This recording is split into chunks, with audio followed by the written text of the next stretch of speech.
A home standoff in Columbia is now over. Good evening, everyone. I'm Jem Reek. And I'm Amber Sipe. It started after reports of an assault. KOMU's Joe Rossetti is live at the scene to tell us about the situation. I'm live on Benton Street, where the SWAT team was trying to contact a man who locked himself inside the third-story apartment behind me. However, we now know that the scene is clear and the man is in police custody. Police say they responded this afternoon to an assault call when the man choked a woman inside his home. They say that woman left and is okay. Police say they went to the man's door when they heard a shotgun being racked on the inside. The SWAT team shot a pellet gun to break one of the windows so that they could throw a phone in and contact the man. During the standoff, police warned residents to stay out of the area. We'll continue to update this story on air and online, both on KOMU.com and our Facebook and Twitter feeds. Reporting live in Columbia, Joe Rossetti, KOMU 8 News. Now to our other developing story. The Missouri Tiger basketball team announced a short time ago Terrence Phillips is suspended indefinitely. In a statement, the team didn't specify why Phillips was suspended, only for violating team policy.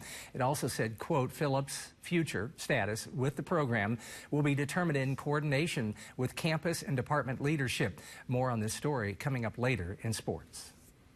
The MU Extension office in Randolph County may not be open much longer due to budget cuts, meaning one large youth program in the area could be shut down. KOMU 8's Sydney Olson is live in the studio to tell us what that could mean for children in Randolph County.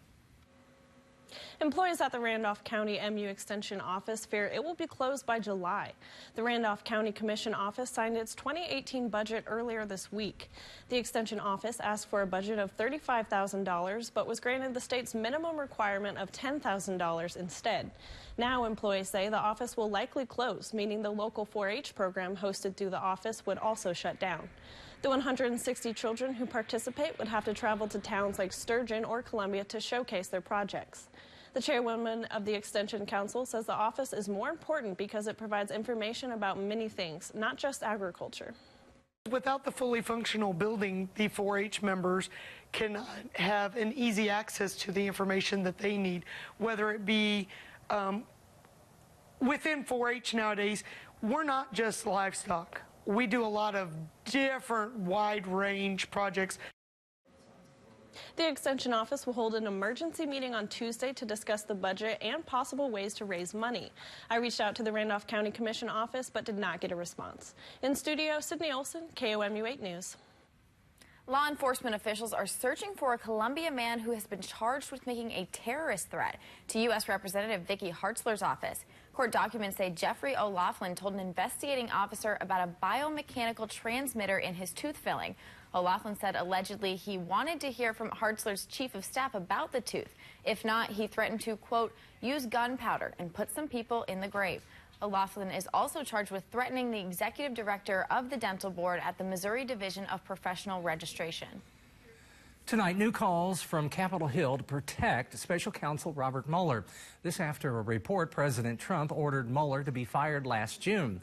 The president denies the story. NBC's Kristen Welker reports.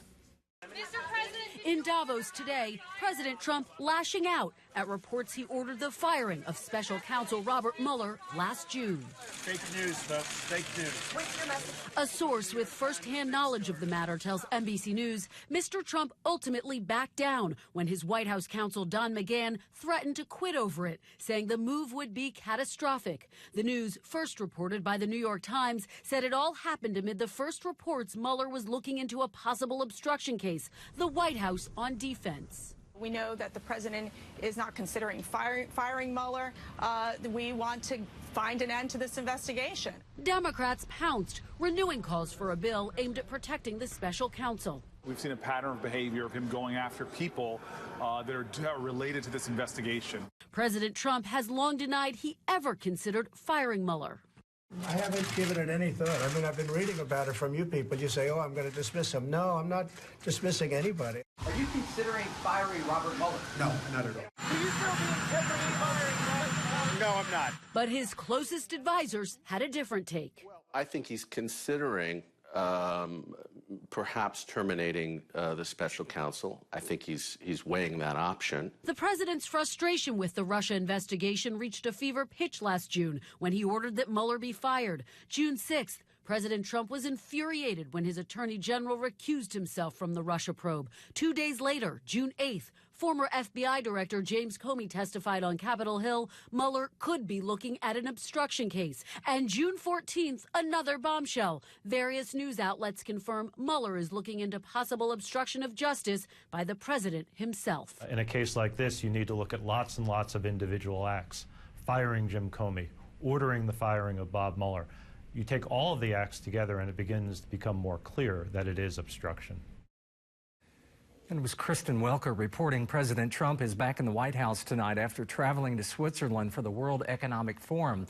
Many economists there agree the president has generally made the U.S. more welcoming for businesses while discounting his grandiose claims. The president says the trip was great but refused to answer questions. The USA Gymnastics Board of Directors announced today they will resign in the wake of the Larry Nassar sex abuse scandal. This morning, the U.S. Olympic Committee demanded the entire 20-person board vacate their positions or face decertification. Yesterday, the head of the USOC laid out a list of conditions USA Gymnastics must meet to remain in place, saying it needs a complete rebuilding. The FBI is looking for a woman accused of robbing several banks in Georgia. The FBI says the woman has been called the Freedom Fighter Bandit because she claims to be robbing banks for a cause. The latest robbery was on Thursday. The woman allegedly told bank employees she had a bomb and warned them not to call police. A Kansas City mailman was caught dumping mail on camera. Police say dumping at this location is common for dumping trash. So they installed surveillance cameras. When reviewing the images this week, they noticed a postal vehicle on site. Police say the worker will be punished once he is identified. The Postal Service sent employees to the site today to pick up the mail. We had a mild day today, but Megan says that there's a chance for some overnight showers. Let's check in with her for the latest.